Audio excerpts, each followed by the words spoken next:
Shut up and sit down. Hello, welcome to Patenting Today, where we look at the top 3 inventions.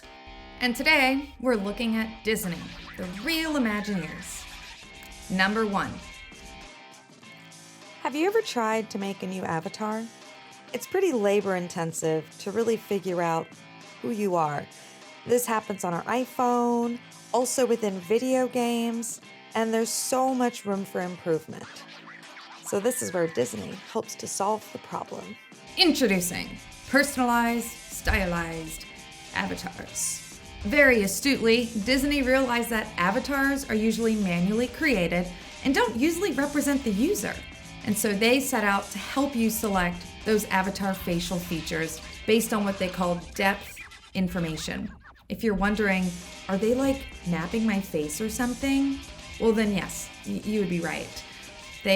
They're mapping your face or something. And then using that information to pick the best elements of an avatar for you, down to face shape, skin color, accessories. So let's see how this reduces to practice. It starts by capturing your user features, determining landmarks, and then classifying that against the avatar features that they have in the database.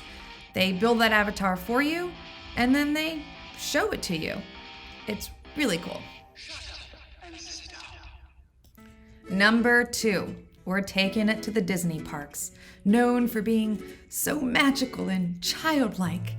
Introducing gaze-based rendering for audience engagement. So what problem are they trying to solve? When it comes to 2-dimensional displays, they state it's possible to include a character that interacts with viewers, having the eyes and other features move and follow an animation. Today, displays are pretty one-size-fits-all. They're not tailored or specific to the viewers in the audience.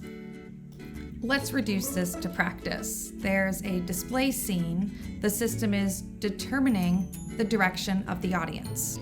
Then there's some logic built into it. Should it update the render to put it on the same gaze axis or not?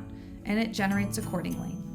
So an experience like this at the amusement park would look like this. Are you flirting with me? Number 3. Here we enter the land of drones or other kind of things that do these super cool aerial shows.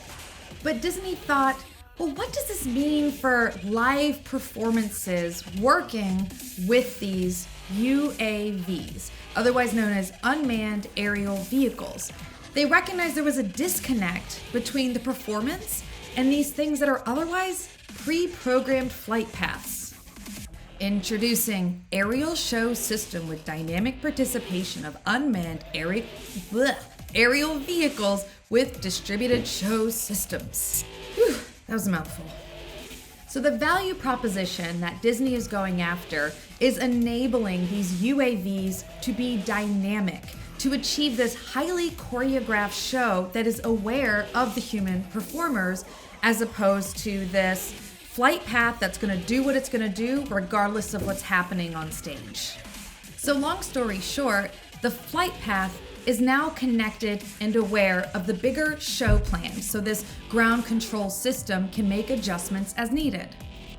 When this breaks down, you're looking at the timeline of the show being used as a schema of sorts, and this device, this UAV, is being tracked. And so if there's a misalignment with the show timeline, it's adapting and hitting a new cue.